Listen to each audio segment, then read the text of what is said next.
say to me? Oh, yes. Are the birds all caged? The wild beasts all littered down? All the locks, chains, bolts and bars in good order? Is the little ease sufficiently uncomfortable? The racks, pincers and thumb screws all ready for work? You brute! These allusions to my professional duties are in doubtful taste. I didn't become head jailer because I liked head jailing, and I didn't become assistant tormentor because I liked assistant tormenting. Yeah, we can't all be sorcerers, you know. Nah, you brought that on yourself. Colonel Fairfax is not a sorcerer. He's a man of science and an alchemist. Well, whatever he is, he won't be one for long, because he's to be beheaded today for dealing with the devil. His master nearly had him last night when the fire broke out in the Beauchamp Tower. How I wish he had escaped in the confusion. But take care. There's still time for a reply to his petition for mercy. Oh, I'm prepared to chance that. Tonight at 7:30. You're a cruel monster to speak so unfeelingly of the death of a young and handsome soldier. Young and handsome? How do you know he's young and handsome? Because I've seen him every day for weeks past, taking his exercise on the Beauchamp Tower. Oh, curse him. There. I believe you're jealous of him now. Jealous of a man I've never even spoken to. Jealous of a poor soul who's to die in an hour. Jealous? Yeah, I'm jealous of everyone and everything. I'm jealous of the words I speak to you, because they can reach your ears, and I mustn't go near them. How unjust you are. Jealous of the words you speak to me. Why, you know as well as I do that I don't even like them. But you used to like them. I used to pretend I liked them. It was mere politeness to comparative strangers. I don't believe you know what jealousy is. I don't believe you know how it eats into a man's heart and disorders his digestion and turns his interior into boiling oil. Oh, thou art a heartless jade to trifle thus with the delicate organisation of the human interior.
Colfax, Martin Byfleet, Colonel Fairfax, Warren the preacher poet, and half a score others, all packed into one small cell, not 6 feet square.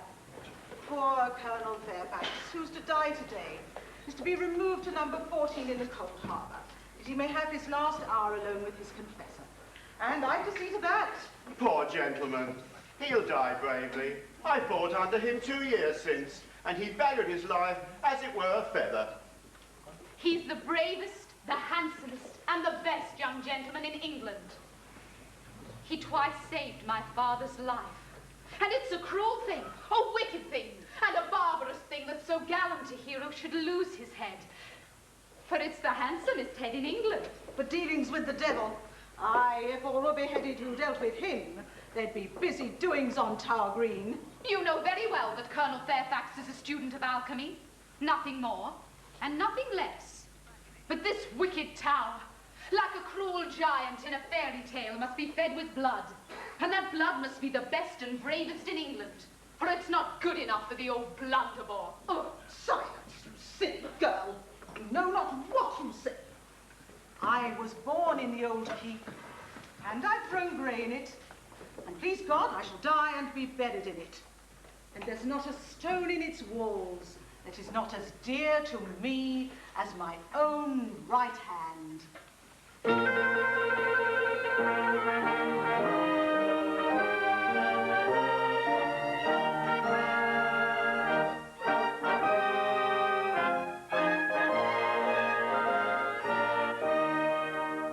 When our gallant Norman foes made our merry land their own, and the Saxons from the conqueror were flying, at his bidding it arose with its panoply of stone, a sentinel unliving and undying, insensible light brow as a sentinel should be, no queen to save her head should come a-suing.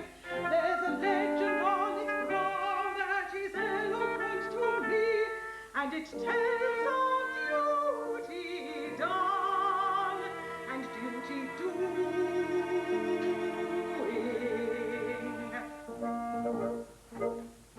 The screw may twist and the rag may turn, and men may bleed and men may run, for London town and its golden hoard, I keep my silent watch and ward. Screw may twist and the rag may turn, and men may bleed and men may run, for London town and its golden hoard, I keep my silent watch and ward.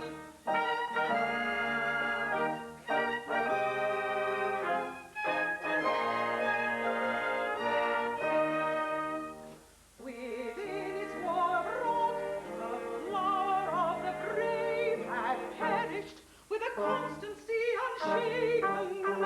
From the dungeon to the block, from the scaffold to the grave, is a journey many gallant hearts have taken. And the wicked flames may hiss from the heroes who have fought for conscience and for home in all its beauty. But the grim old fortalice takes little heed of aught that comes not in the measure of its duty.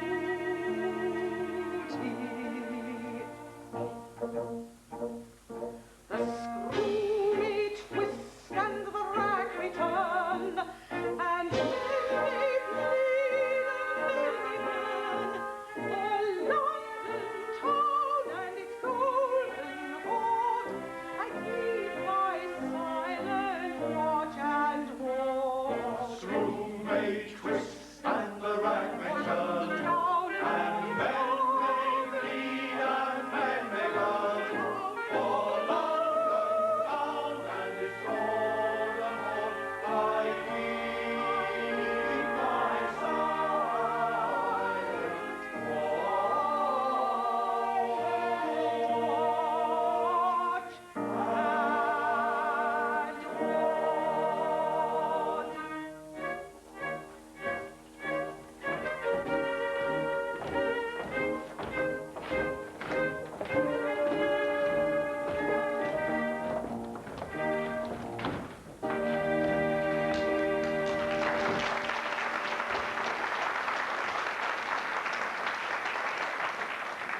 Phoebe. Father, has no reprieve arrived for the poor gentleman? Nay, my lass, but there is one hope yet.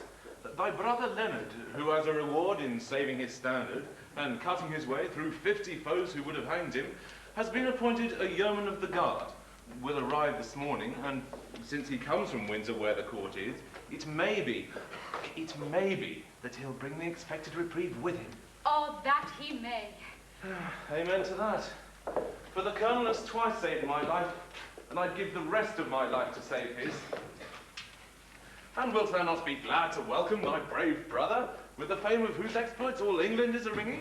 Aye, truly, if he brings a reprieve. Not otherwise. Well, he's a brave fellow indeed. And I love brave men. All brave men, eh? Most of them I verily believe. But I hope Leonard will not be too strict with me.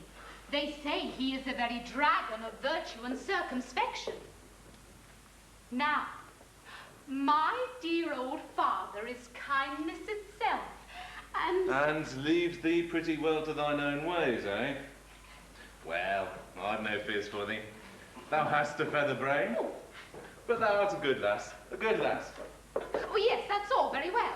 But if Leonard is going to tell me that I may not do this and I may not do that, and I must not talk to this one or walk with that one, but go through the world with my lips pursed up and my eyes cast down, like some poor nun who has renounced mankind. Why, as I have not renounced mankind, and don't mean to renounce mankind, I won't have it. There. Nay, nay, he'll not check thee more than is good for thee, Phoebe. He's a brave fellow, and bravest among brave fellows. And yet it seems but yesterday that he robbed the lieutenant's orchard. Father! Leonard, my brave boy, I'm right glad to see thee, and so is Phoebe. Aye. Hast thou brought Colonel Fairfax's reprieve? Nay, I have here a dispatch for the lieutenant, but no reprieve for the colonel. Poor gentleman. Why would I had brought better news? Why, I'd give my right hand, nay, my body, my life to save his. Dost thou speak in earnest, my boy? Father, I'm no braggart. Did he not save my life, and am I not his foster brother? Then hearken to me. Thou hast come to join the yeoman of the guard. Well, None has seen thee but ourselves? and a sentry who took but scant notice of me. Now to prove thy words, give me the dispatch and get thee hence at once. Here is money for thee, and I'll send thee more. Lie hid for a space, and let no one know. I'll convey a suit of yeoman's uniform to the colonel's cell. He shall shave off his beard, so that none will know him, and I'll own him as my brave son Leonard Merrill, who saved his flag and cut his way through 50 foes who thirsted for his life. He'll be welcomed without question by my brother Yeoman, I warrant you. But how to gain access to the colonel's cell?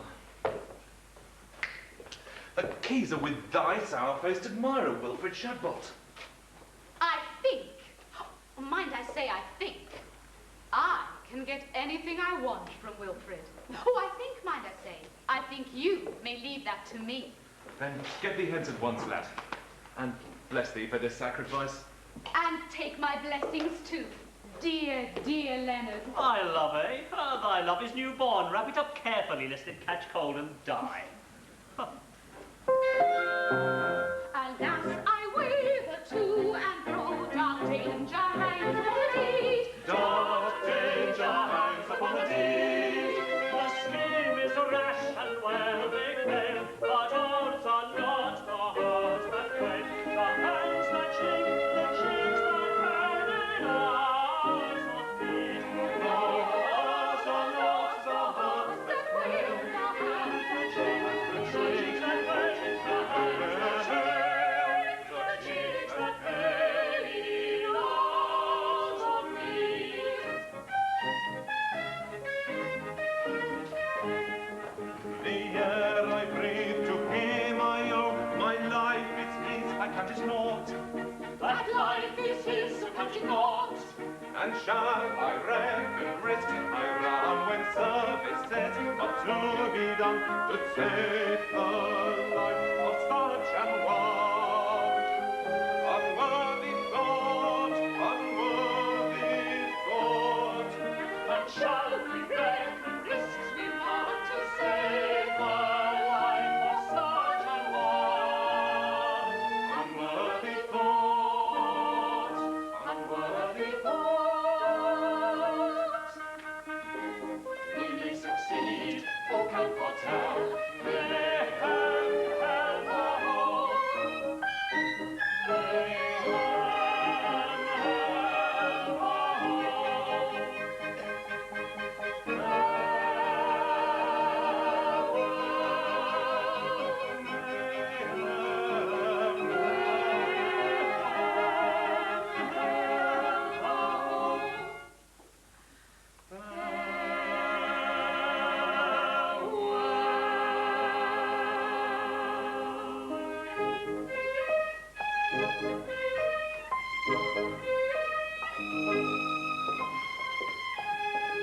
save him yet.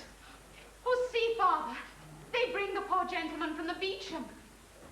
Oh, Father, his hour has not yet come. No, no. They take him to the cold harbour tower to await his end in solitude. But soft, the lieutenant approaches. He must not see thee weep.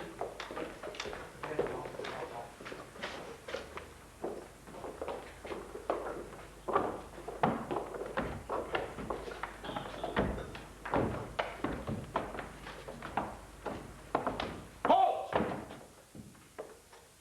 Colonel Fairfax, my old friend. We meet but sadly. Sir, I greet you with all goodwill, and I thank you for the zealous care with which you have guarded me from the pestilent dangers which threaten human life outside. In this happy little community, death, when it comes, does so in punctual and businesslike fashion, and like a courtly gentleman, giveth due notice of his advent, that one may not be taken too much unawares. Sir, you bear this bravely, as a brave man should. Why, sir, it is no light boon to die swiftly and surely, at a given hour and in a given fashion. Truth to tell, I would rather have lived, but if that may not be, I have the next best thing to it, which is death.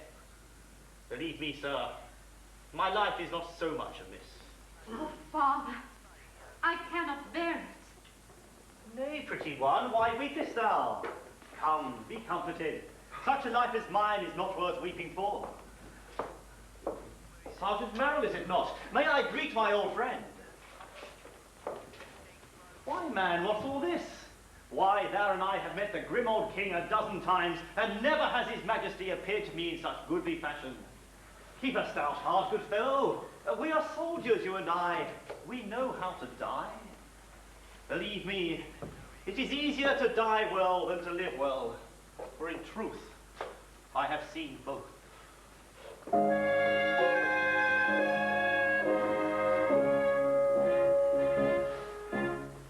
Is life a boon? If so, it shall be full, that death, whene'er he call, shall pull to school.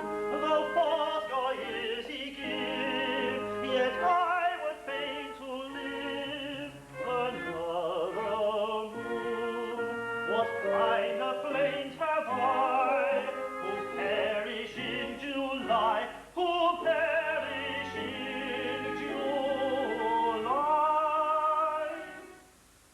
I might have had to die, perchance in June. I might have had to die, perchance in June.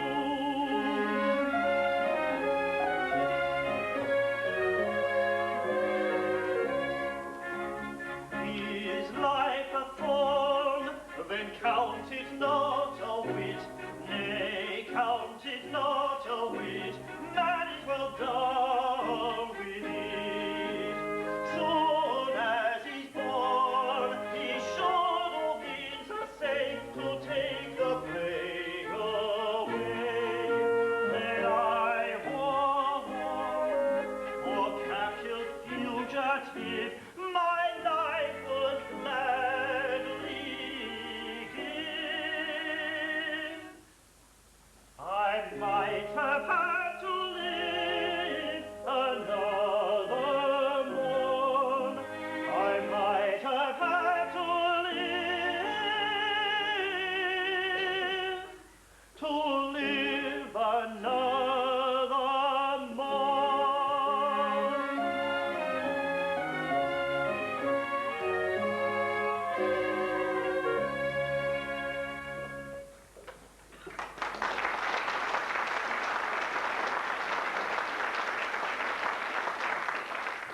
Poor child.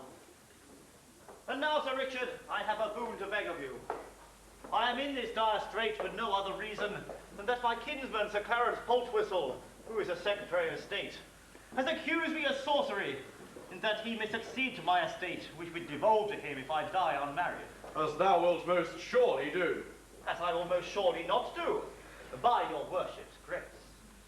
I have a mind to thwart this good cousin of mine. How? by marrying forthwith, to be sure. But heaven have mercy, whom wouldst thou marry?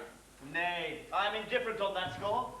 Coming death hath made me a true and chivalrous knight, who looks upon all womankind in such high esteem, why that all, even the oldest, the meanest, and the most ill-favoured of them, will be just as good to me. So, my good lieutenant, if thou would serve a poor soldier who has but an hour to live, find me the first that comes. My confessor shall marry us, and her dower shall be my dishonoured name, and 100 crowns to boot.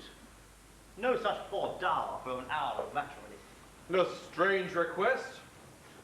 I doubt that I should be warranted in granting it. But why? There was never a marriage fraught with so little evil to the contracting parties. In an hour she'll be a widow, and I, a bachelor again, for aught I know. Well, I shall see what can be done, for I hold thy kinsman in abhorrence for the scurvy trick he hath played thee. 1,000 thanks, good sir. We meet again on this spot in an hour or so, and I'll be a bridegroom then, and you will wish me joy. Till then, sir, farewell. I am ready, good fellows.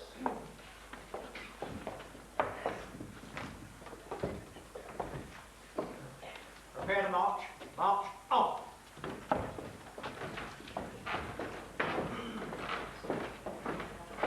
He is a brave man, and it is a pity that he should die.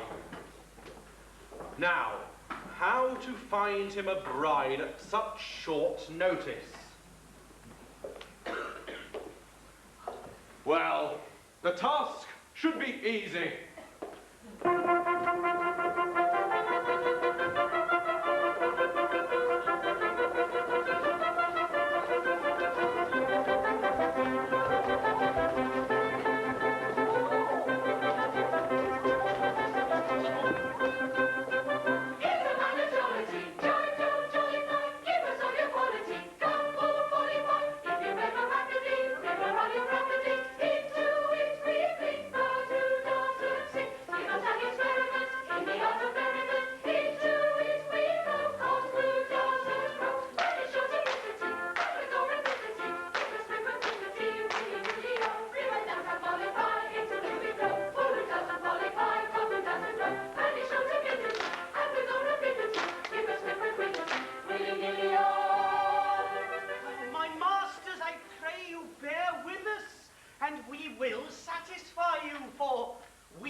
Teaches us to find it, and having found it, to make the most of it. Hands off, I say, unmannerly fellow.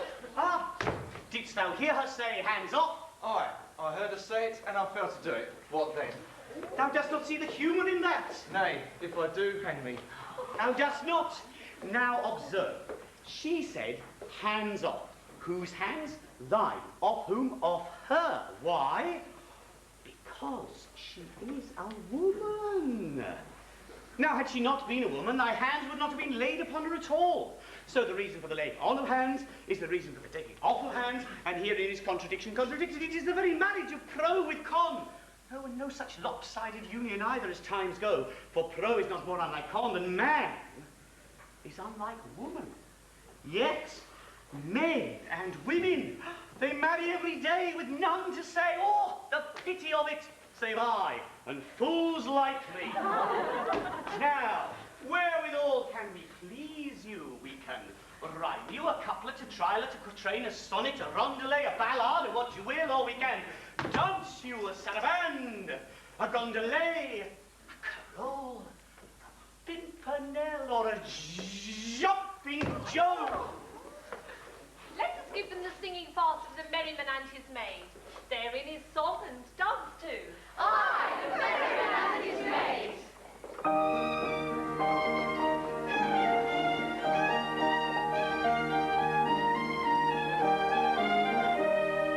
I have a song to sing, oh.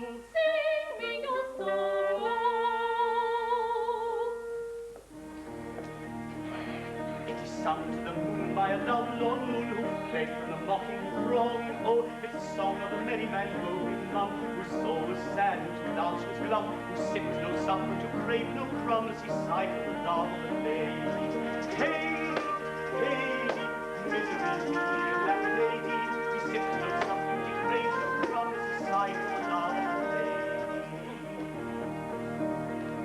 I have a song to sing, oh. What is your song, oh? It is sung with the ring of the songs they sing, who love with the love lines long, oh. The song of a merry maid clearly proud, who loved and thought and who laughed and loud at the moan of the merry man going mum, whose soul was sad and whose glance was glum, who sipped no supper to crave no crumbs, he sighed for the love of a lady. Lady, lady, misery me, that lady, who sipped no supper to crave no crumbs, he sighed for the love of a lady.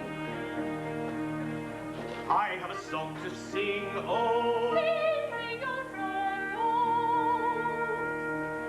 It is sung to the knell of a churchyard bell and a doleful dirge-ding-dong. Oh, it's a song of a puppet-head bravely born, who turned up his noble nose with scorn at the humble merry maid clearly proud, who loved her lord and who laughed aloud at the moan of the merry man hoping mum, whose soul was sad and whose glance was glum, who sipped no supper to crave no crumbs, he sighed for the love of a lady. Lady, lady, misery me, that lady, he sipped no supper, he craved no crumbs, he sighed for the love of a lady. I have a song to sing, oh. Sing me your song, oh. It is sung with a sigh and a tear in the eye, for it tells the right and wrong, oh. The song of a merry maid once so gay, who turned on a heel and tripped away from the grave of one gently made her, who turned on his noble clothes with scorn, and a half for heart with deep heart, so she begged on her knees with doleful sighs, the love of the merry man calling mum, whose soul was sad and whose glance was glum, who sipped no supper, who craved no crumbs, he sighed for the love of a lady.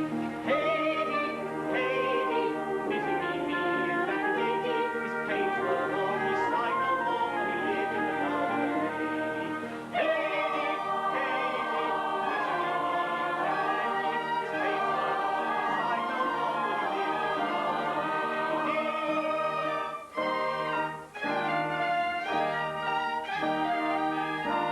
pains were o'er, he sighed no more, for he lived in the love of a lady.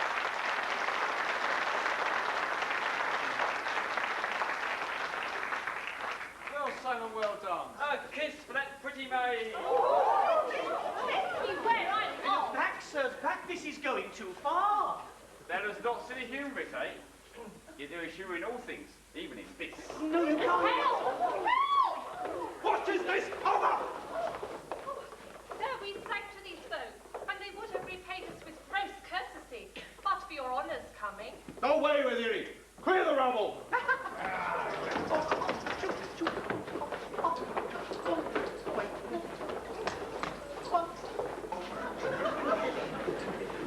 Now, my girl, who are you, and what do you here? If it please you, sir, we are two strolling players, Jack Point and I, Elsie Maynard, at your worship's service. We go from fair to fair, singing and dancing and playing brief interludes, and so we make a poor living. You two, eh? Are ye man and wife? Oh, no, sir. Well, for though I am a fool, well, there is a limit to my folly. Her mother, old Bridget Maynard, travels with us, for Elsie is a good girl. But the old woman is abed with fever, and we have come here to pick up some silver to buy an electuary for her. Hark ye, girl. Your mother is ill, Sorely ill, sir. and needs good food, and many things that thou canst not buy. Alas, sir, it is too true. Wouldst thou earn 100 crowns? 100 crowns? Well, they might save her life. Then listen. A worthy but unhappy gentleman is to be beheaded in an hour on this very spot. For sufficient reasons, he wishes to marry before he dies, and he hath asked me to find him a wife. Wilt thou be that wife? The wife of Oh, why, look you, sir, I am concerned in this, for, well, though I am not yet wedded to Elsie Maynard, well, time works wonders, and there's no knowing what might be in store for us. Have we your worship's word for it that the gentleman will die today? Nothing is more certain, I grieve to say. And that the maiden will be allowed to depart the very instant that the ceremony is at an end. The very instant. I pledge my honour that it shall be so. 100 crowns? 100 crowns. All for my part I consent. Oh, but it is, of course, for Elsie to speak. How say you, maid, and will you wed a man about to lose his head?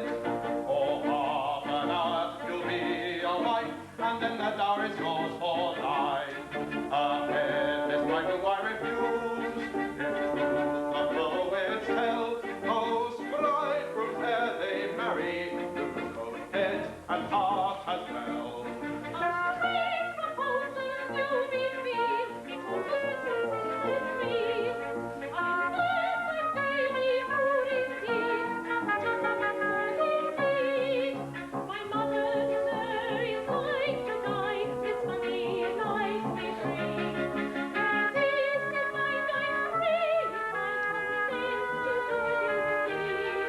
Though, as a general rule of life, I don't allow my promised wife, my lucky bride that is to be, to marry anyone but me. Yet if the fee is promptly paid, and he is well grave, with him the hour is duly laid, objection I will waive. Yes, objection I will waive. Temptation, no temptation, but me I pray intended to shun whatever station of fascination spending, or for when we view you, take a view to you, take a view, take a view, take a view to you.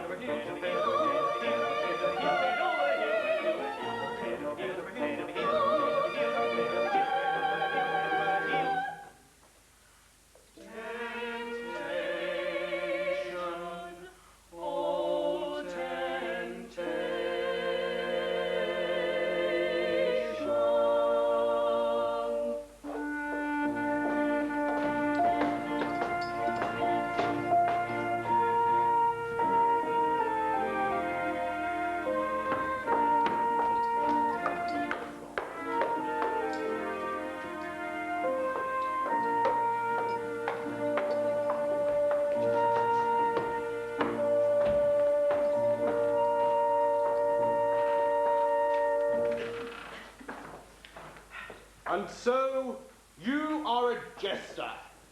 Aye, sir, and like some of my jests, out of a place. I have a vacancy for such a one. Tell me, what are your qualifications for the task? Oh, marry, sir, I have a pretty wit.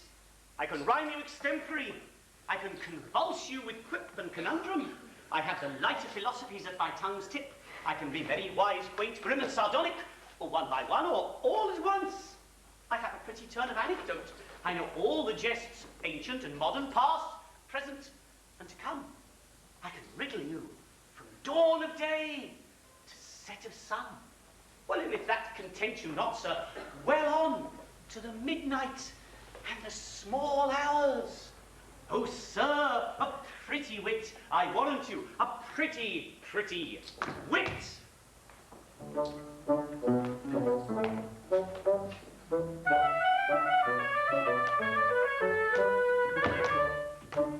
I jibe and joke, and quip and crank, for lowly folk, and men of rank.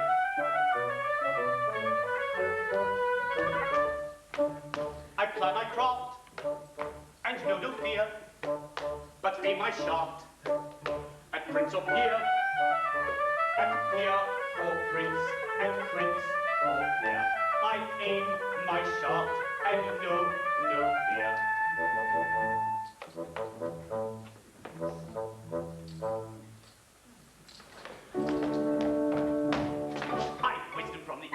the West, that's subject to no academic rule. You may find it in the jeering of a jest, or distill it from the folly of a fool. I can teach you with a quick of the mind. I can trick you into learning with a laugh. Oh, we know all my folly, folly, folly, and you'll find a grain or two of truth among the chaff. Oh, we know all my folly, folly, folly, and you'll find a grain or two of truth among the chaff. I can set a braggart quailing with a quip. The upstart I can wither with a whim. He may bear a merry laugh upon his lip, but his laughter has an echo that is grim. When they're offered to the worldly guides, unpleasant truth swallowed with a will. For he who'd make his fellow creatures wise should always gild the philosophic pill. For he who'd make his fellow creatures wise should always gild the philosophic pill.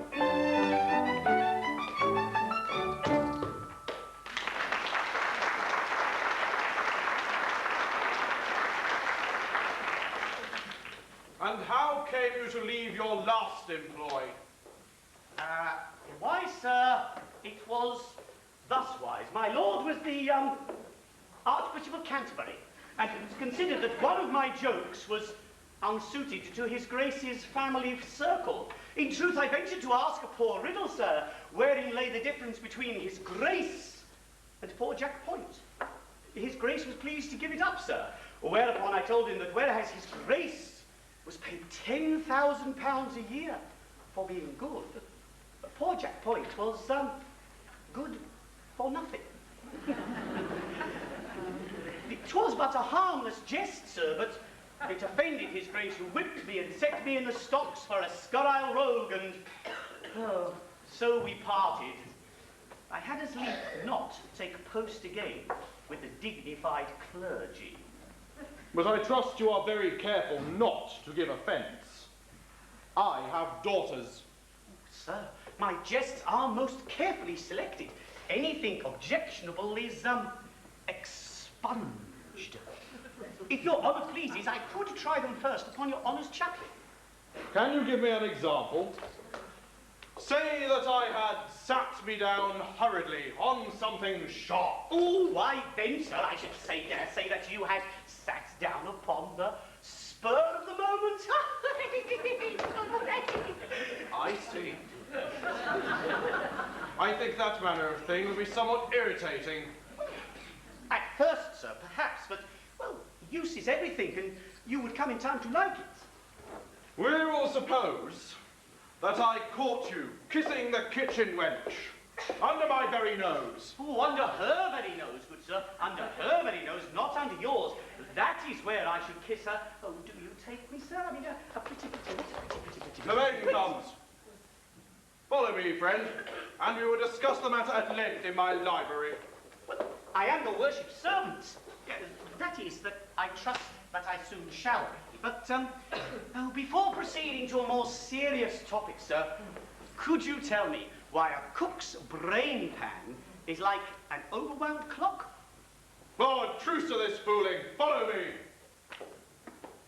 Just my luck. My best conundrum. Wasted.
It's an odd freak for a dying man and his confessor to be closeted alone with a strange singing girl.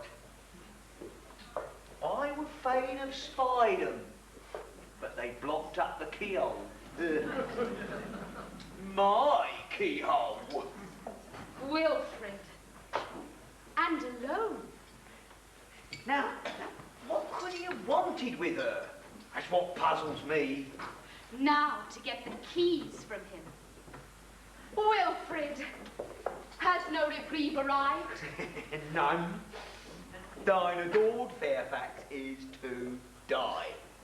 Nay, thou knowest that I have naught but pity for the poor condemned gentleman. I know that he who is about to die is worth more to thee than I am, who am alive and well. Why, that were out of reason, dear Wilfred.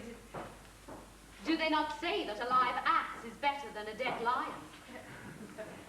Oh, no, I don't mean that. They say that, do they? It's unpardonably rude of them. But I believe they put it in that way. Oh, not that it applies to thee, who art clever beyond all telling. Oh, yes. As an assistant tormentor. Oh, nay, as a wit, as a humorist, as a most philosophic commentator on the vanity of human resolution. Truly, I have seen great resolution give way under my persuasive powers. Here, in the nice regulation of a thumbscrew. Here, in the 100th part of a single revolution lies the difference between stony reticence and a torrent of impulsive unburdening that the pen can scarcely follow. Oh, whoa! Ow! Oh, I am a mad wag. Thou art a most light-hearted and delightful companion, Master Wilfred. Thine anecdotes of the torture chamber are the prettiest hearing. I am a pleasant fellow when I choose. Oh, we could be passing happy together, thou and I. Perhaps. I do not know. But thou wouldst make a tender and loving wife. Aye. To one whom I really loved. For there is a wealth of love within this little heart. Saving up for, I wonder whom. Now, of all the world of men, I wonder whom. To think that he whom I am to wed is alive and somewhere. Perhaps far away. Perhaps close at hand. And I know him not. It seemeth that I am wasting time not knowing him. Oh, say that it were I. No, suppose it, for the nonce. Say that we were wed. No, suppose it only. Say that thou wert my very bride and I, thy joyous, frolicsome, cheerful husband. And the day's work being done, and all the prisoners locked away for the night, thou and I are alone together, with a long, long evening before us. It's a pretty picture. But I scarcely know. It cometh so unexpectedly. And yet, were I thy bride? Aye, wert thou my bride? Oh, how I would love thee. Were I thy bride, then all the world beside were not too wide to hold my wealth of love. Were I thy bride,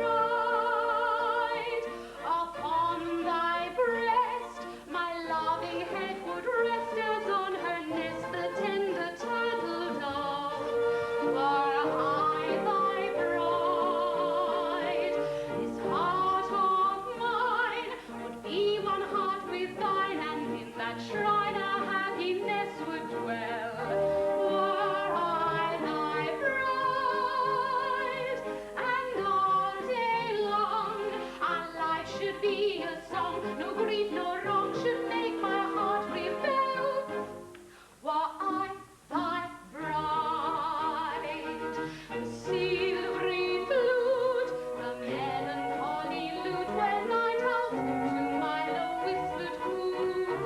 Were I thy bride, the skylark's trill, a Baptist discordant shrill to the soft thrill of moving as I move.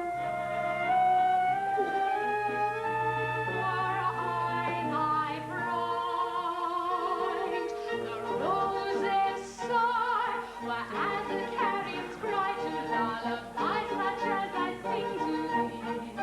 Were I thy bride, a feather's breath, when leaden heaviness to my caress, but then of course you see, I'm not thy bride.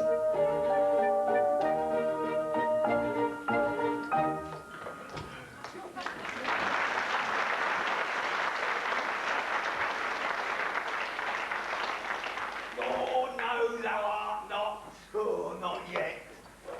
But Lord, how she wooed me.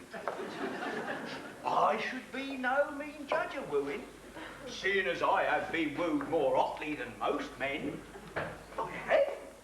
I've been wooed by maiden, by widow, and by wife. I've been wooed boldly. I have been wooed timidly. I've been wooed cheerfully, shyly. I have been wooed by direct assault, by suggestion. I have been wooed by implication, by inference, and by innuendo. But this wooing is not of the common order. Ooh, no. This is a wooing by one who must needs woo me, if she die for it. Yeah, if she die for it.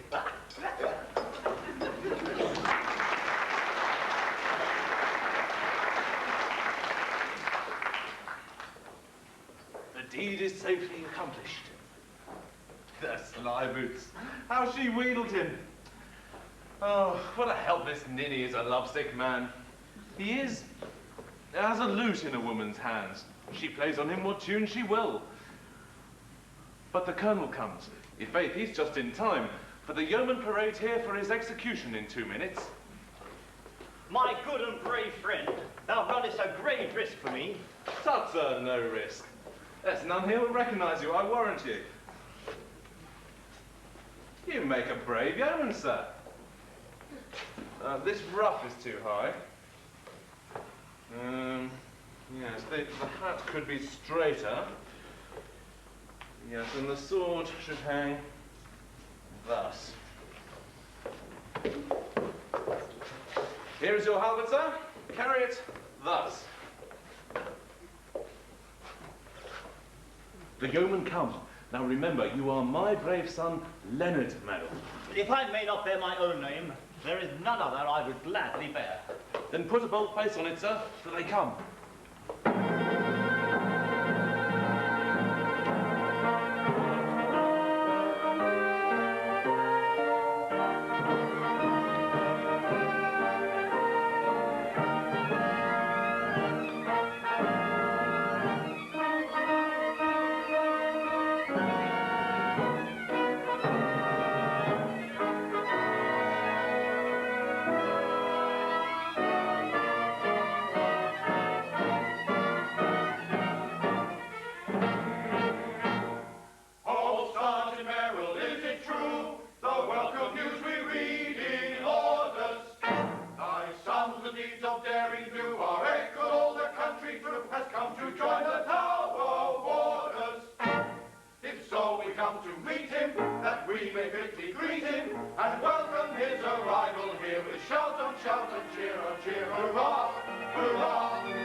Before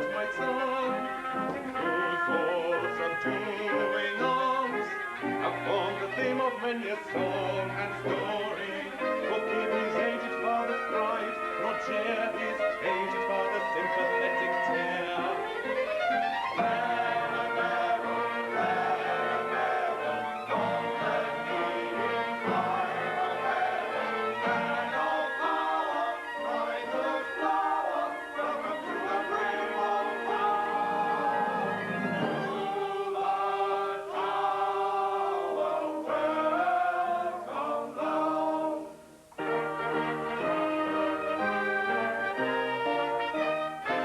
Forbear, my friends, and spare me this ovation. I have small claim to such consideration. But tell them all my flawless as narrated have been prodigiously exaggerated. Prodigiously exaggerated. Thus, wherever the true is found, true modesty will there abound.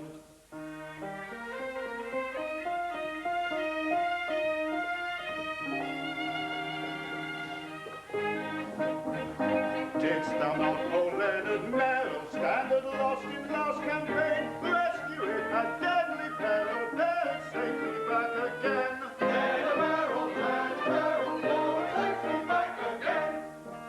When prisoner take and depart from all its gate, hate with gathered, heart and shame, death in Boston, falling shame. Leonard Merrill, dead of appalling shape. Truly I was to be pitied, having but an heart to live. I reluctantly submitted, I had no alternative. Oh, but tell the tolerated of my deeds of daring do, have been not exaggerated, very much exaggerated. Scarce a word of them is true, scarce a word of them is true. They are not exaggerated, not at all exaggerated, not be exaggerated. Scarce a word of them is true.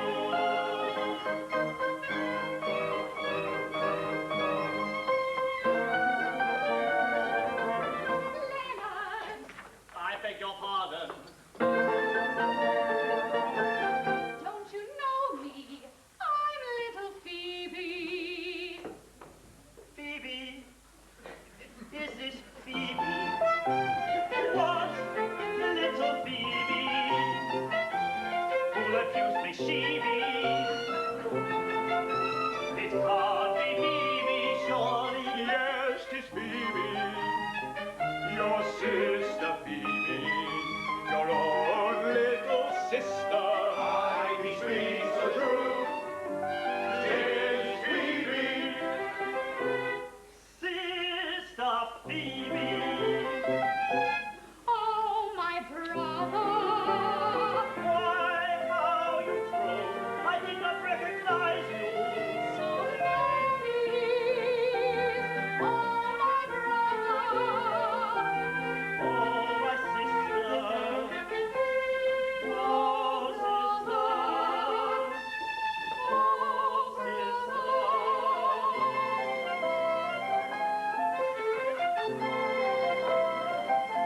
Hi, hugging girl, there are three thou mayst hug, thy father and thy brother and myself. Myself, forsooth, and who art thou thyself?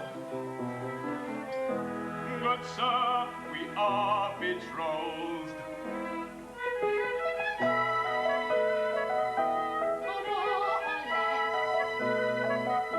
But rather less than more. To thy fond care I do commend thy sister.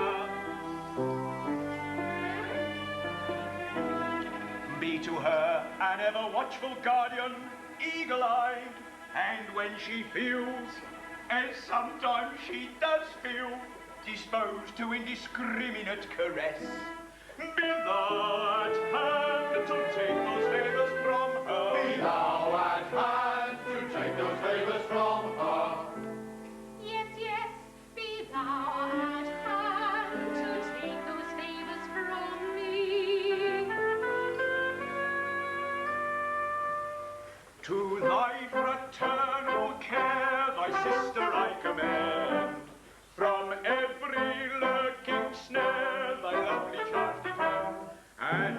achieve this end. Oh, grant, I pray, this boon. Oh, grant this boon. She shall not quit thy side from morn till afternoon, from afternoon to night, from 7 o'clock to 2, from 2 to eventide, from twilight to 11 at night, from twilight to 11 at night. She shall not quit thy side. From morn till afternoon, from afternoon to 11 at night, she shall not quit thy side. So amiable I've grown, innocent as well, that if I'm left alone, the consequences tell, no mortal can foretell. So grant, I pray, this boon, oh grant this boon. I shall not quit thy side, from morn till afternoon, from afternoon till night, from 11 o'clock till 2, from 2 till eventide, from twilight to 11 at night, from twilight to 11 at night. I shall not quit thy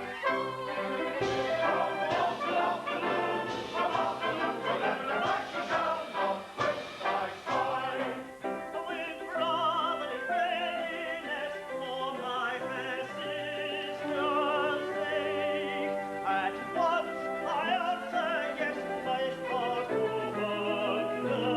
undertake.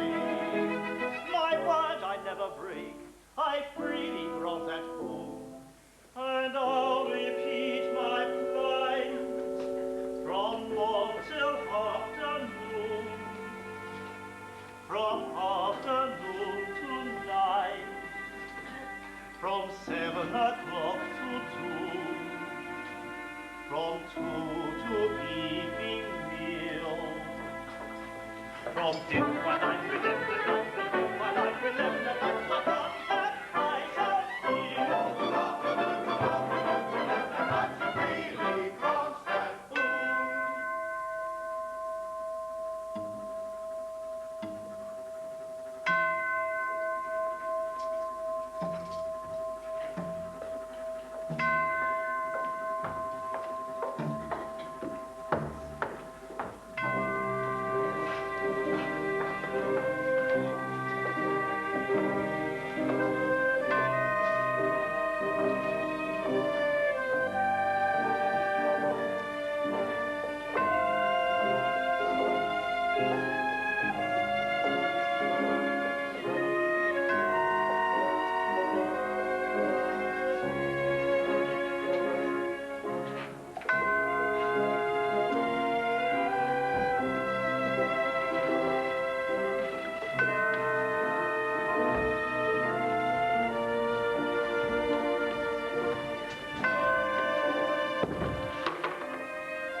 in the end. And now it's not the night of caravan.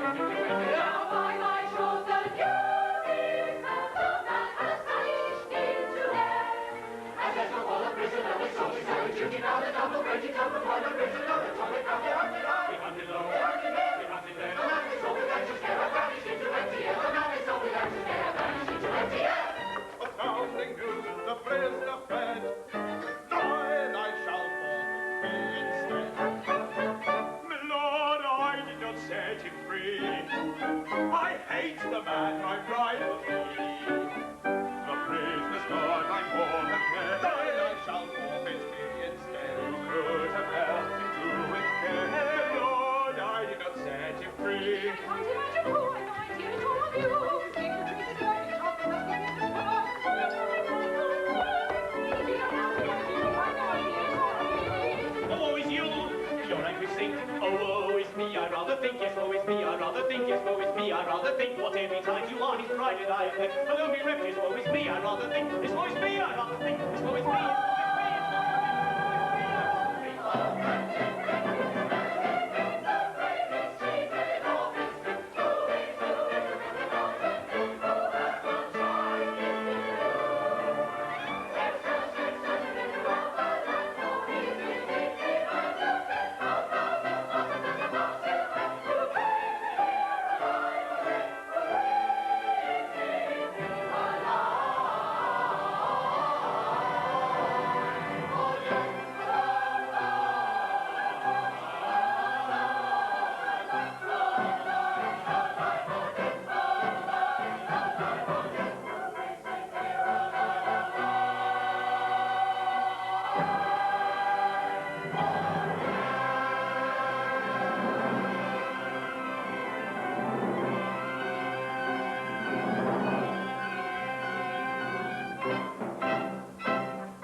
keep, where the people back and reap, every outlet, every train, and we search but all in vain, all in vain. What do ye want?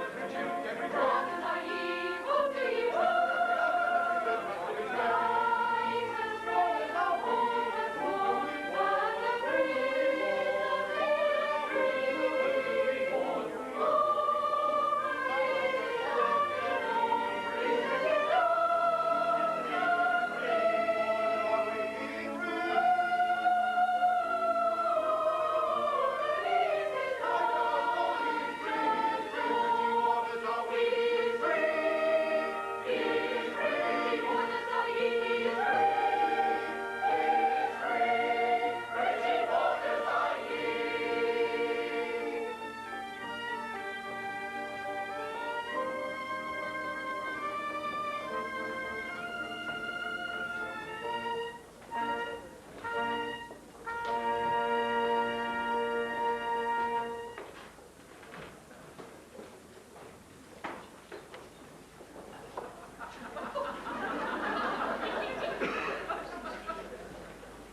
The Merry Jests of Hugh Ambrose, number 7863. The Poor Wit and the Rich Counsellor. A certain poor wit, being an hungered, did meet a well-fed counsellor. Marry, fool, quoth the counsellor, whither away? In truth, said the poor wag, in that I have eaten naught these 2 days, I do wither away, and that right rapidly. The counsellor laughed hugely and gave him a sausage. That counsellor was easier to please than my new master, the lieutenant. I'd like to take post under that counsellor.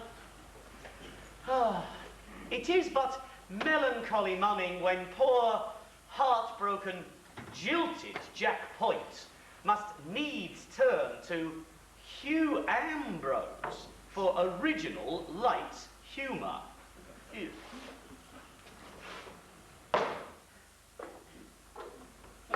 Hey up, Master Point. Ah, friend jailer, a jailer that wast, a jailer that never shalt be more, jailer that jailed not, or that jailed if jail he did, so unjailily that 'twas but jailing or jailing in joke, though no joke to him who by such a jailer like jailing did so jeopardize his jailship. Come, take heart, be merry, laugh, smile, wink, twinkle. Thou tormentor that tormentest none, thou racker that rackest not, thou pincher out of place, oh come, take heart, be merry as I am. As I am? Yeah, it's all very well for you to laugh. You have a good post, and has cause to be merry. Oh, cause? Have we not all cause? Is not the world one big butt of humour into which all who will may drive a gimlet? Oh, see, I am a salaried wit. Is there aught in nature more ridiculous? A poor, dull, heartbroken man who must needs be merry lest he be whipped, who must rejoice lest he starve, who must jest you, jibe you, quip you, crank you, rack you, riddle you from hour to hour, from day to day, from year to year. Oh, lest he dwindle, perish, starve, pine, and die. Why, when there's naught else to laugh at, I laugh at myself. Till I ache for it. And yet, I had often thought that a jester's calling would suit me to a hair. Thee would suit thee, thou death's head and crossbones. Aye, but I have a pretty wit. They're light, airy, joyous, frolicsome wit. Here, spiced with anecdotes of the prison cell and the torture chamber. I've tried it on many a prisoner, and there has been some as have smiled. Now, it's not hard, really, no. Shouldn't be difficult being a good jester either. seeing as thou art one. Difficult? Oh, it's nothing easier, nothing easier. Attend, and I will prove it to thee.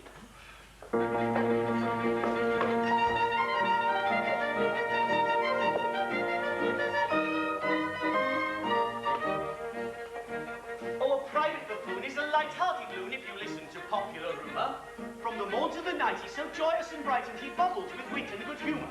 He's so quaint and so terse, both in prose and in verse, yet though people forgive his transgression, there are one or two rules that all family fools must observe if they love their profession. There are one or two rules, half a dozen maybe, that all family fools of whatever degree must observe if they love their profession. If you wish to succeed as a jester, you'll need to consider each person's auricular. What is all right for B would quite scandalise C, for C is so very particular. And D may be dull, and E's very thick skull is as empty and brains as a ladle. While F is F sharp, and will cry with a carp that he's known your best joke from his cradle.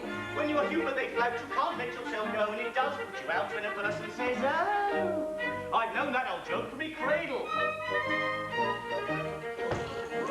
If your master is surly from getting up early and tempers are short in the morning, an inopportune joke is enough to provoke him to give you at once a month's warning. Then if you refrain, he is actual again, for he likes to get value for money.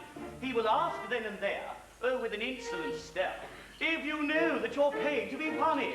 Oh, it adds to the task of a merriman's place when his principal asks with a scowl on his face, if you know that you're paid to be funny. Comes a bishop, maybe, or a solemn DD, oh, beware of his anger provoking. Better not pull his hair, don't stick pins in his chair, he don't understand practical joking. If the jest that you crack of an orthodox smack, you may get a bland smile from these sages. But should they by chance be imported from France, half a crown is stopped out of your wages. It's a general rule, though your zeal it may quench, if a family fool tells a joke that's French, half a crown is stopped out of his wages. Though your head it may rack with a bilious attack and your senses with toothache you're losing, don't be mopey and flat, they don't fine you for that if you're properly quaint and amusing. Though your wife ran away with a soldier that day and took with her your trifle of money, bless your heart, they don't mind, they're exceedingly kind. They don't blame you so long as you're funny. It's a comfort to feel though your partner should flit, though you suffer a deal, they don't mind it a bit. They don't blame you so long as you're funny.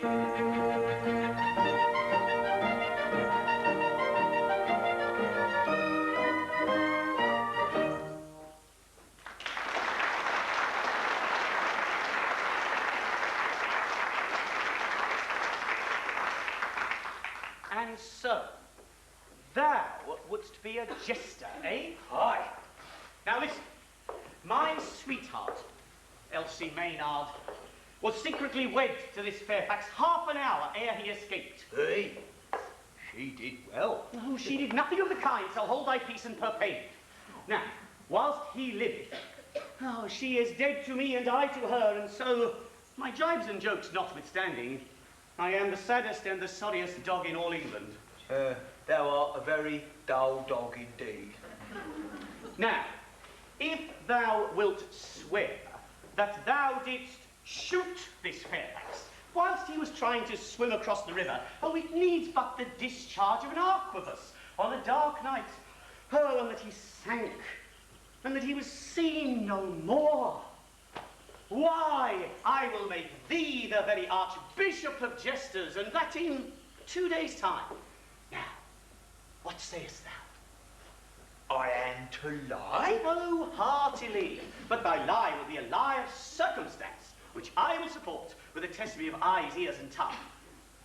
And thou wilt qualify me as a jester? Oh, as a jester among jesters. I will teach thee all my original songs, my own ingenious paradoxes, my own self-constructed riddles. Nay, more, I will reveal to thee the source whence I get them. Now, what sayest thou?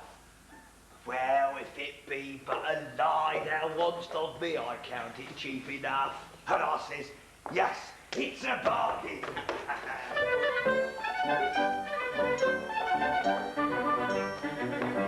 Hereupon we both agreed, all agreed to, will secure my sole need, to prevent all irrement, all you on Elsie are to call with a story, grim and glory. Francis Fairfax died and all I declare to your despair.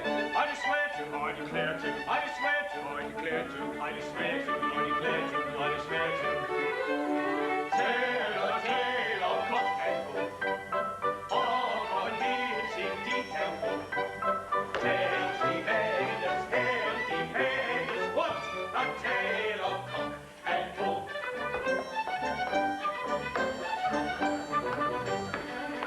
In return for your part, I am making undertaking to instruct you in the art amazing, wonder raising of a jester, jesting free, proposition, I envision, and lively when I'll be a waggle-wagging, never flagging, waggle-wagging, never flagging, waggle-wagging, never flagging, waggle-wagging, waggle-wagging, never flagging.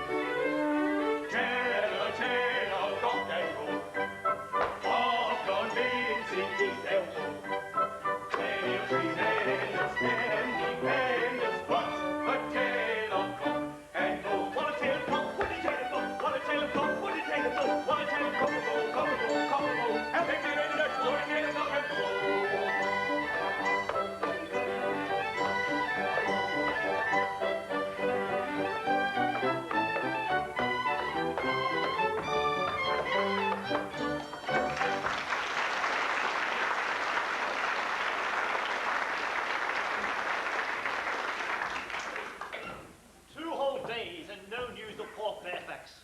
The dolts. They seek him everywhere, save within 12 yards of his own dungeon cell. So I am free, free, ha! But for the cursed haste with which I entered into the bonds of matrimony with heaven knows who. As far as I remember, she should have been young, but even had not her face been covered with a kerchief, I doubt whether in my plight I would have taken much note. Free? Why, even the tower bonds are but a thread of silk compared to the conjugal fetters which I, fool that I was, have placed upon my own hands. On the one I broke readily enough. How to break from the other?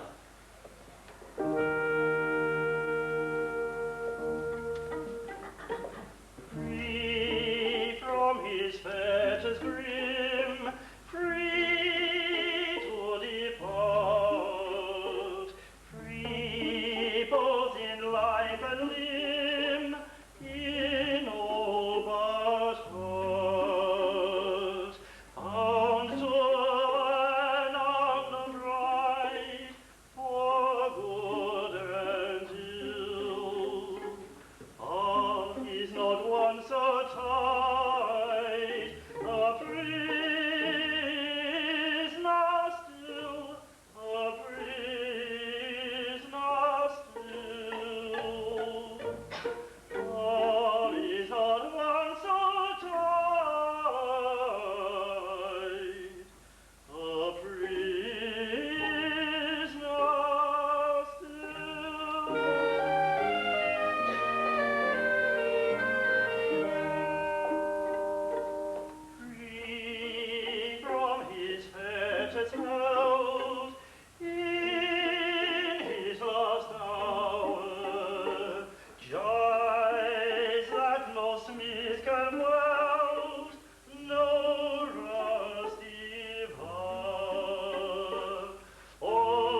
pretty charge, Elsie Maynard.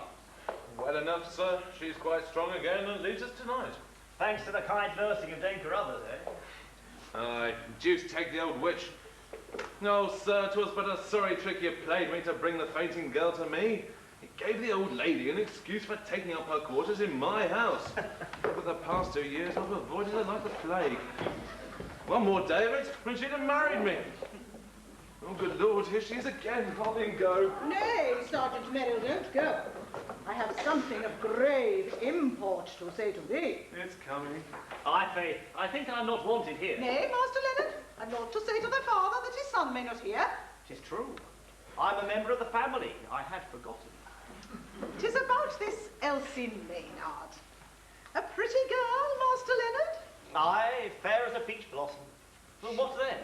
She hath a liking for thee, if I mistake not. As pretty a lass as you'll ever find at a midsummer's day's march. Then be warned in time, and give not thy heart to her. Oh, I know what it is to give my heart to one who will have none of it.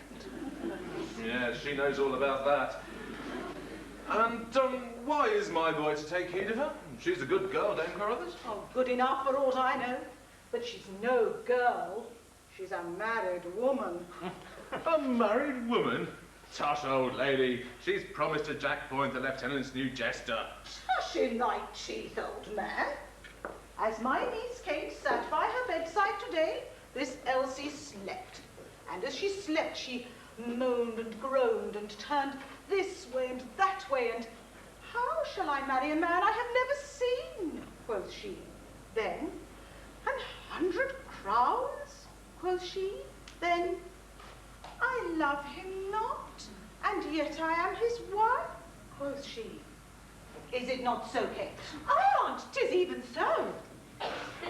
Art thou sure of all of this? Aye, sir, for I wrote it all down on my tablets. Now mark my words, it was of this fair fact she spake, and he is her husband, or I'll swallow my kirtle. Is this true, sir? True? And why, the girl was raving. Why should she want to marry a man who has but an hour to live? Marry? There be those that would marry but for a minute, rather than die old maid. Aye, and I know one of them.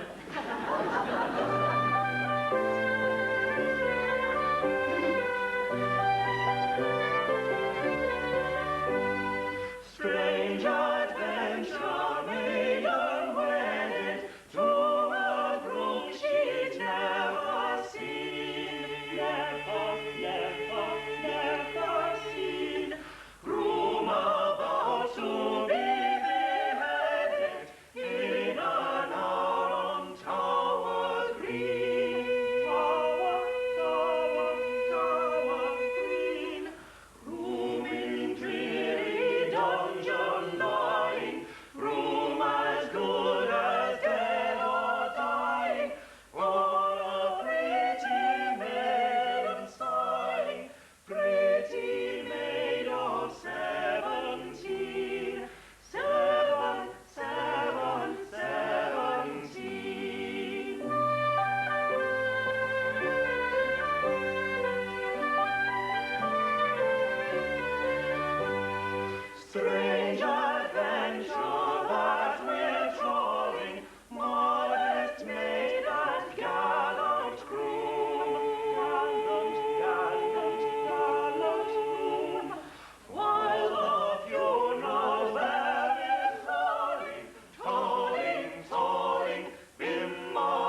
my mysterious bride is none other than this winsome Elsie.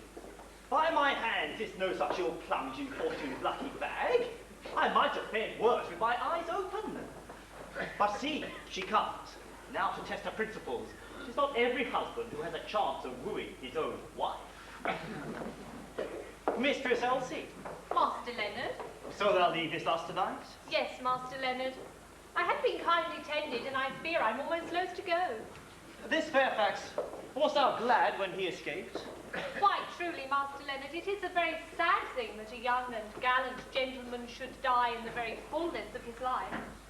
So whence thou didst faint in my arms, 'twas for joy at his safety? It may be so. I was highly wrought, and I am but a girl, and when I'm highly wrought, I faint. Dost thou know that I am consumed with a powerless jealousy? Thou? And of who?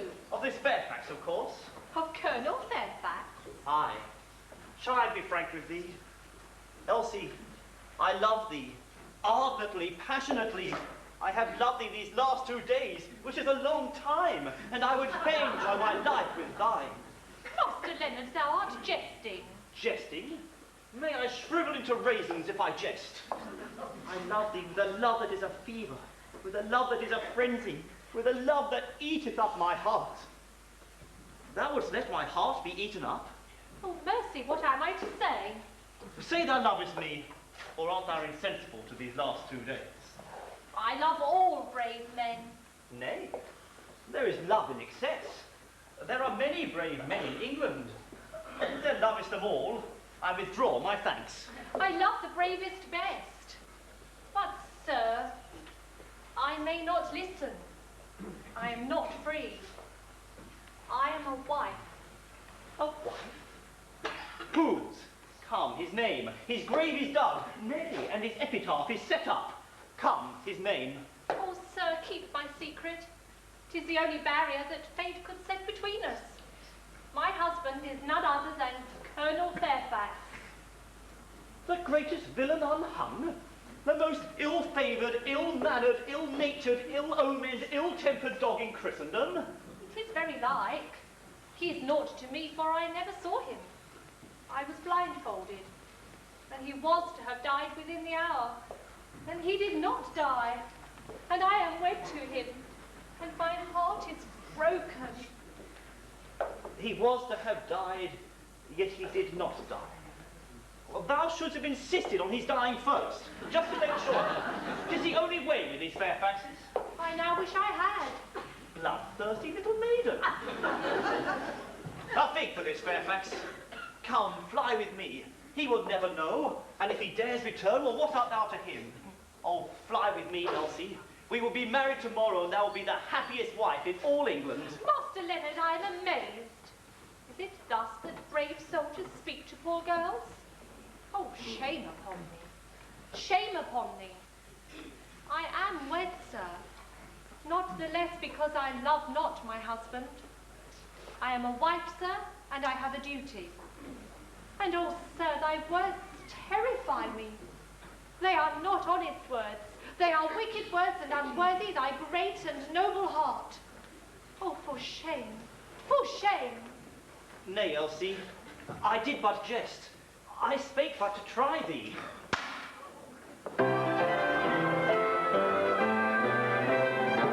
Hark, what was that, sir? What an art was a spy from the war, unless I must mistake. Strange, and at such an hour. What can it mean? What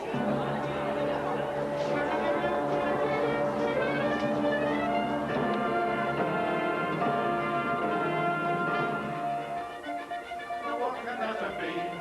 A shot so late at night, enough to cause a fright. What can the fortune be? Our father in the land is under to be read. What are we to expect? What danger is at hand? What danger is at hand? Who fired that shot? At once the truth declare. My lord, 'twas I, to rashly judge forbear. My lord, 'twas me, to rashly judge forbear.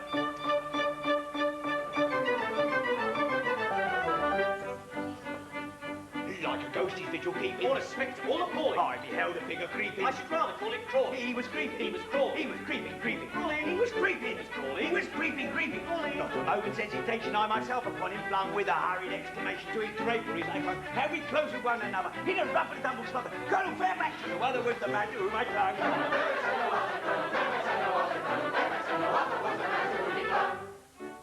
After my tug and tussle, It resembled more a struggle. he but into stronger muscle. Or by some infernal juggle. So my clutches quickly sliding. I should rather call it slipping. Or if you don't know, hiding. Or escape into the shipping. With a gasp, with a quiver. I describe it as a ship. Down he dived into the river, and at last I cannot swim. This is not to make one shiver with a thousand rivers river. Down into the river, it was very brave of him.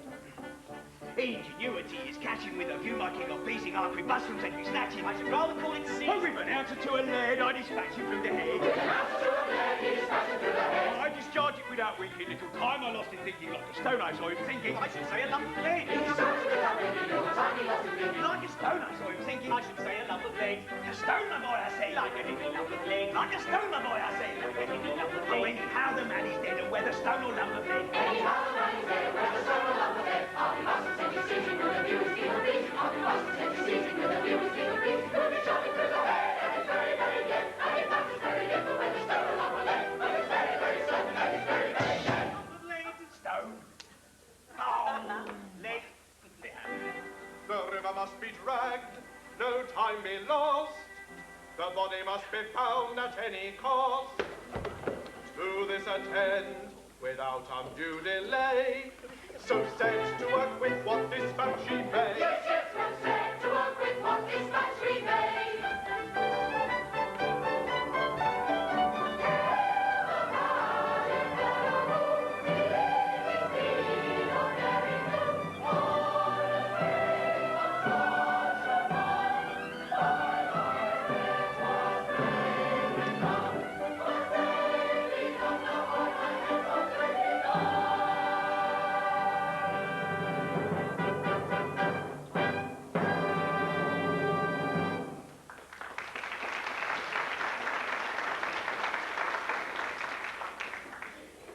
Nay, sweetheart, be comforted. Oh, this Fairfax was but a pestilent fellow. And as he had to die, well, he might as well die thus as any other way. It was a good death. Still, he was my husband. Had he not been, he was nevertheless a living man. And now he's dead. And so, by your leave, my tears may flow unchidden, Master Point. Thou didst see all of this? Oh, aye, with both eyes at once, this one and that one. The testimony of one eye is naught. He may lie, but when it is corroborated by the other, here is evidence that none may gainsay. And here are both present in court, ready to swear to it. But art thou sure it was Colonel Fairfax? Saw you his face? Oh, aye, and a plaguey ill-favoured face it was too. Oh, a hang-dog face, a felon face, a face to fright the headsman himself and make him strike awry. Ooh, a plaguey bad face, take my word for it. How they laugh. 'Tis ever thus with simple folk. An accepted wit has but to say, oh, pass the mustard, and they roar their ribs out. If I should come to life again, thou wilt pay for this, Master Point. Now, Elsie, thou art free to choose again. So, behold me. I am young, well favoured. I have a pretty wit. I can jest you, jibe you, quip you, crank you, touch you, Man, this is not the way to woo. With time-worn jest and threadbare sophistries, with quips, conundrums, rhymes and paradoxes. 'Tis an art in itself, and must be studied gravely and conscientiously.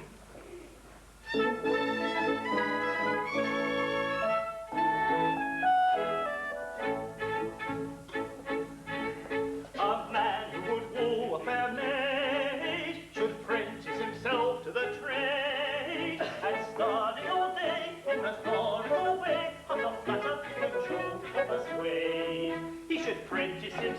at 14 and studied from morn until eve. And when he's of age, if he will cultivate, he will capture the heart of a queen, the heart of a queen.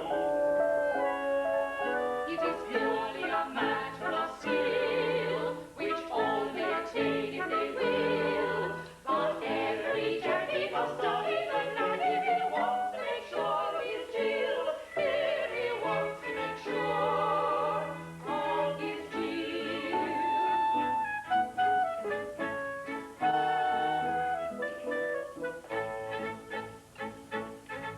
If he's made a misuse of his time, his tweak is so carefully lined, that if any bird was told in his son, whatever is moved into climb, he must learn with the thrill of the touch, making little or nothing or much. It's like instrument prayer to be heard from within, and ought to be treated as such. Ought to be treated as such. It is purely a matter of skill, which all may attain if they will. But every jockey must study the night if he wants to make sure of his skill. If he wants to make sure of his skill.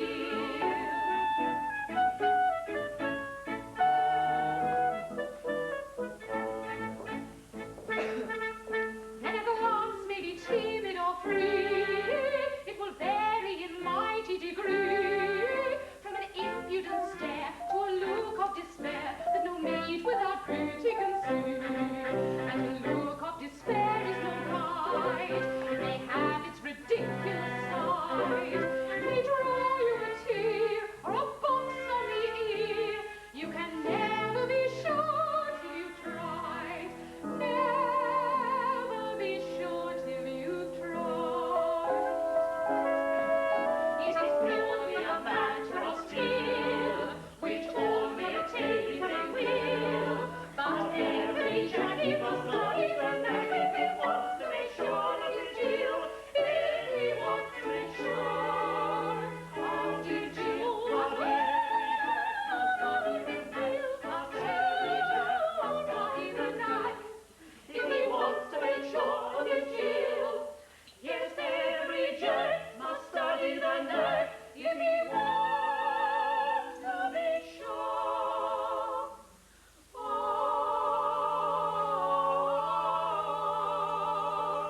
his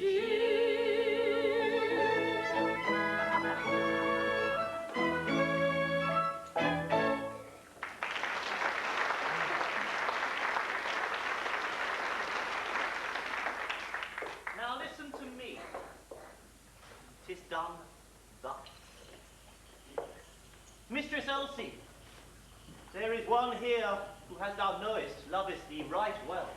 Oh, that he does. Right well. He is a man of poor estate, who has a loving and honest heart, and would make a true and trusty husband to you. If thou wouldst be his wife, thou wouldst lie curled up in his heart, like a little squirrel in his nest. Ah, 'tis a pretty picture. A maggot in a nut lies closer. A squirrel will do. He knows that thou wast a wife, an unloved and unloving wife, and his poor heart was near to breaking. But now that our unloved husband is dead, and thou art free, he would fain pray that he would one day hearken unto him, and give hope that one day thou wouldst be his. He presses her hands and whispers in her ear. Odds bodikins, what does it mean? And so, sweet one, wouldst thou be this good fellow's wife? Is the good brave man, is he a brave man? So men say. Oh, that's not true. But let it pass. If the good brave man will be content with a poor, penniless, untaught maid, Widow, but let that pass. then I will be his true and loving wife, and that with my heart of hearts. Oh, my own dear love. Why, what's all this, brother? Brother, it is not seemly.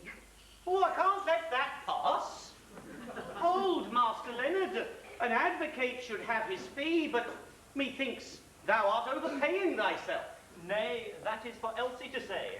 I promise to teach ye the art of wooing, and herein is the proof of the virtue of my teaching. Go ye and apply it elsewhere. When a wooer goes a-wooing, not in truer than his joy. Maiden hushing, all assuming, only blushing, bravely coy, bravely coy,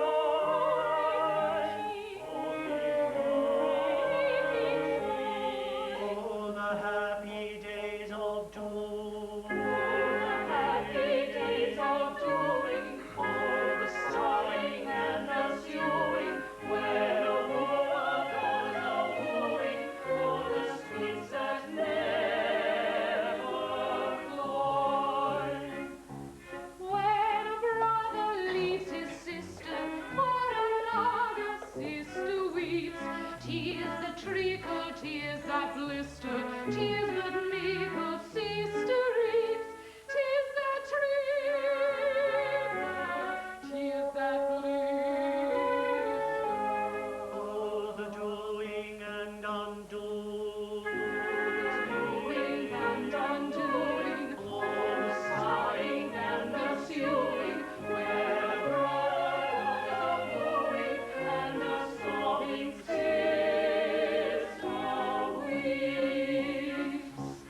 where the jester is outwitted, feelings fester, heart is bled, food for fishes, only fitted, jester wishes he was dead. Food for fishes, only fitted, jester wishes he was dead.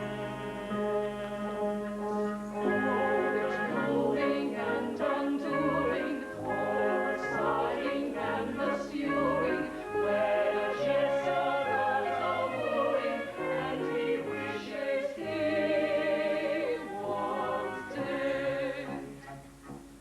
Oh, the doing and undoing, all the sighing and the sewing, where the jester goes a-wooing, and he wishes he was dead. He wishes he was dead.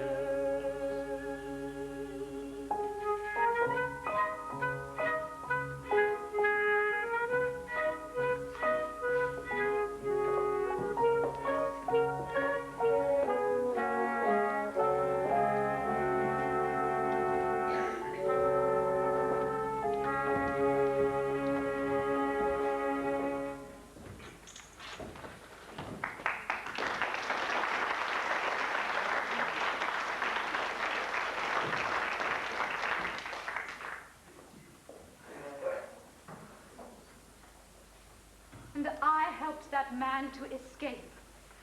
And I've kept his secret. And pretended I was his dearly loving sister. And done everything I could think of to make folk believe I was his loving sister. And this is his gratitude. Before I pretend to be sister to anybody again, I'll turn none. And be sister to everybody. One as much as another. In tears, eh? What the plague art thou grizzling for now? Why am I grizzling? Thou hast often wept for jealousy. Well, 'tis for jealousy I weep now. Aye, yellow bilious jaundice jealousy. So make the most of that, Master Wilfrid.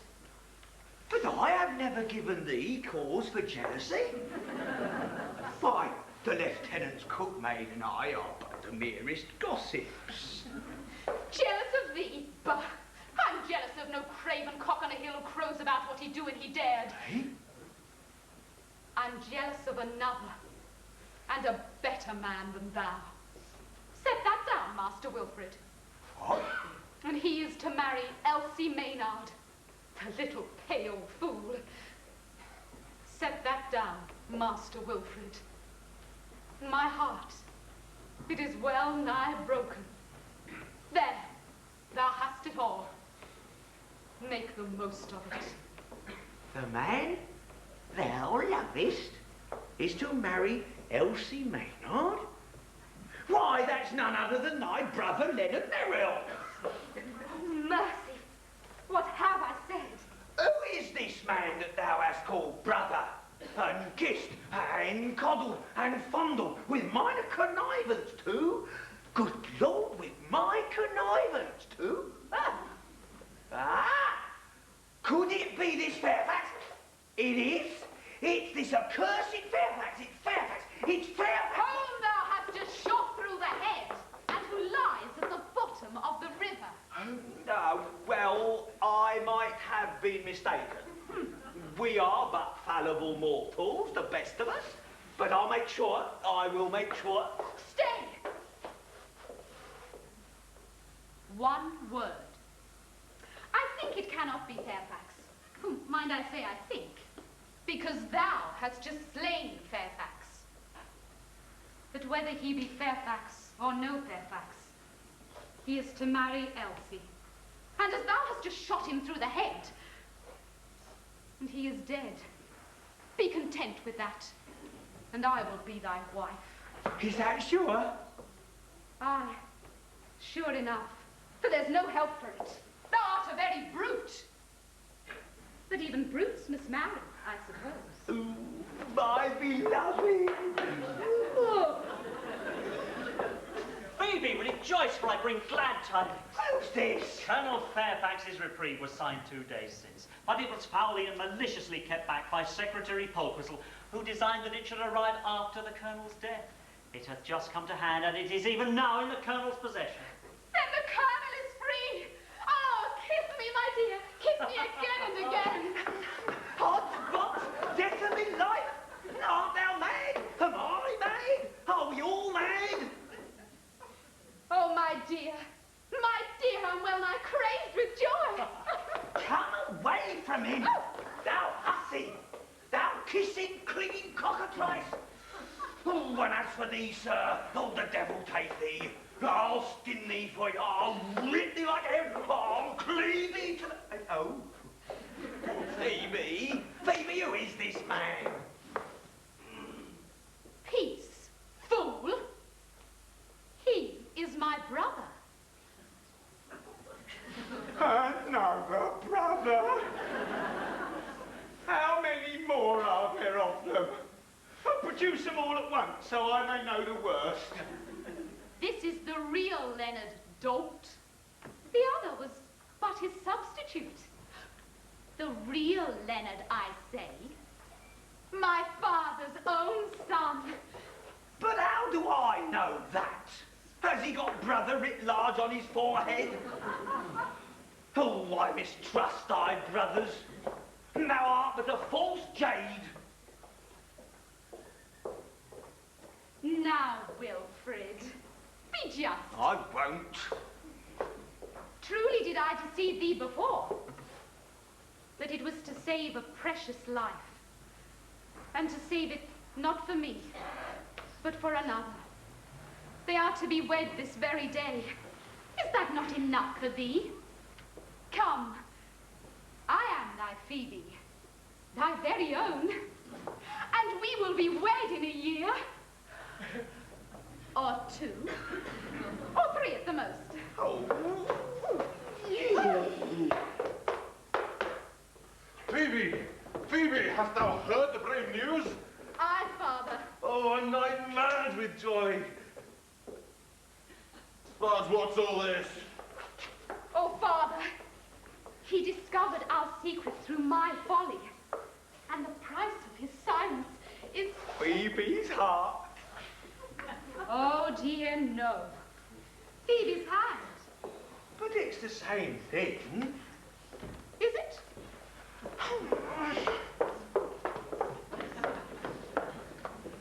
'Tis a pity, but the Colonel's life had to be saved at any cost.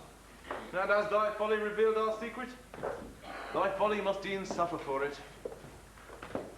Dame Carruthers. So, this is a plot to shield this arch-fiend, and I have detected it. A word from me and 3 heads will roll from their shoulders. Nay, nay, Colonel Fairfax is reprieved. Yet if my complicity in his escape were known, curse on the old meddler, there's nothing for it. Hush, pretty one. Such bloodthirsty words ill become those cherry lips. Why, look each other. For many a month, I've thought to myself, there's snug love saving up in that middle-aged bosom for someone.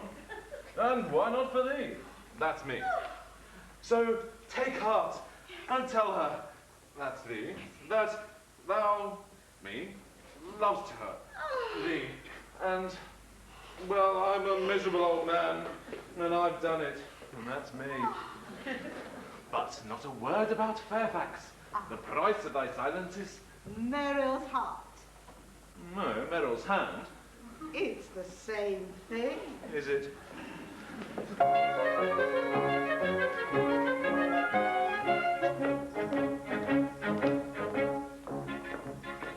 Rapture, rapture, when love's votary flushing with capture seeks the notary. Joy and jollity, there is polity, reigns frivolity. Rapture, rapture, joy and jollity, there is polity, reigns frivolity. Rapture, rapture. Doleful, doleful, when humanity with its soul full of satanity, caught in privity, down declivity, seeks captivity, doleful, doleful, caught in privity, down declivity, seeks captivity, doleful, doleful. Joyful, joyful, when virginity seeks all joyful man's affinity. Fate of glory, bright and fiery, innocent darling, joyful, joyful. Fate of glory, bright and fiery, innocent darling, joyful, joyful. Ghastly, ghastly, when man's sorrowful, thirsty, lastly, from tomorrow. After Terry, he yields to Harry, goes a marry. Ghastly, ghastly, Joyful, joyful, ghastly, ghastly, joyful, joyful, ghastly, ghastly, joyful, joyful, joyful, joyful, joyful.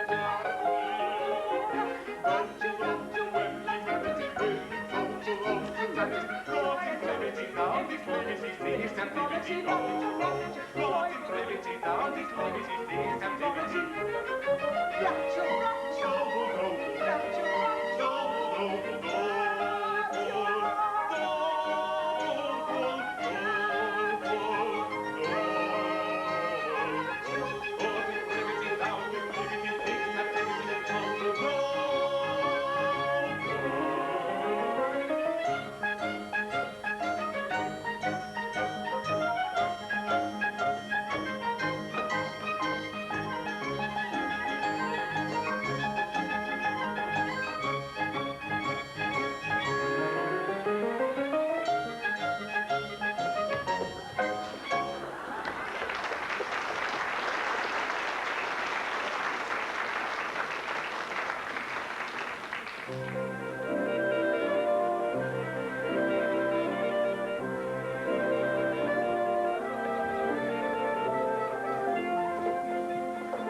Comes the pretty bride, blushing, tearily shrinking, set all her fears aside, cheerily pretty and bright.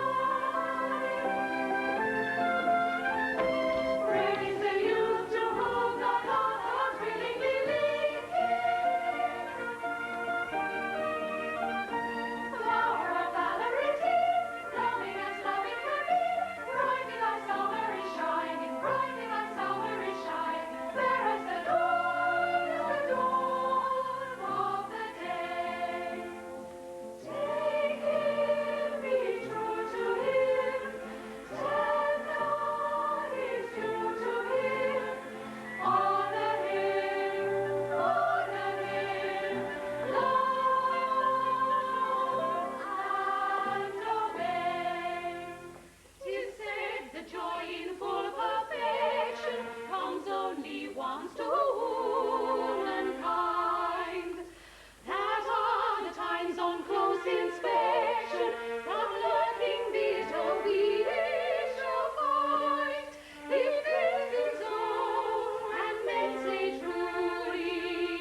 I bring to thee news, good or ill, it is for thee to say.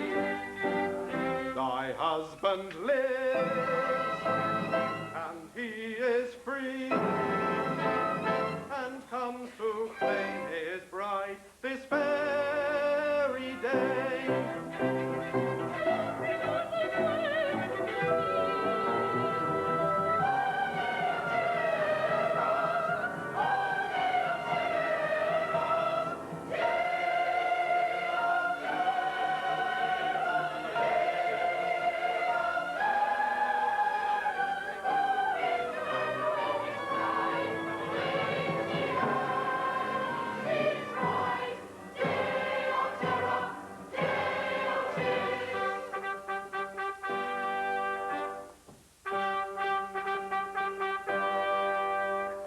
All thought that Leonard Merrill set aside, thou art my own, I claim thee as my bride. Thou art his own, as he claims thee as his bride.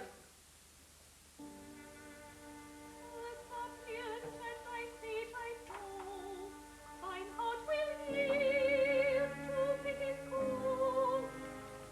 Mine is a heart of massive rock, unmoved by sentimental shock. Thy husband he.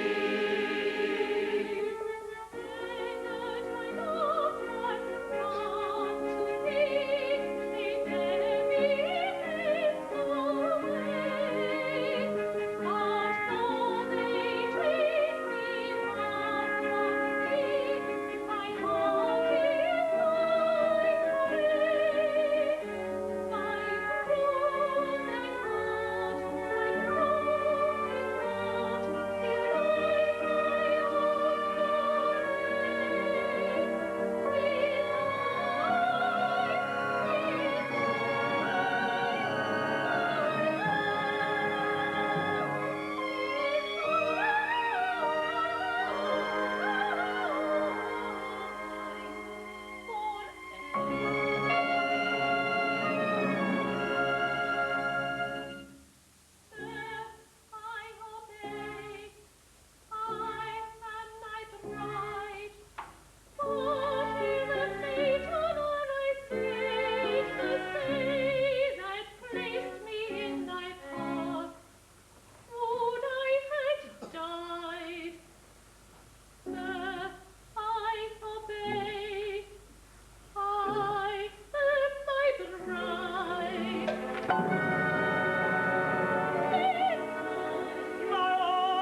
I have a song to sing.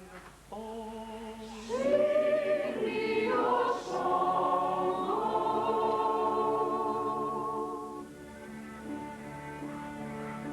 It is sung to the moon by a lovelorn moon who fled from the mocking throng. Oh, it's the song of a merry man hoping gone, whose soul was sad, whose lance was glum, who sipped no sup, and who craved no crumb, as he sighed for the love of a lady. Hey,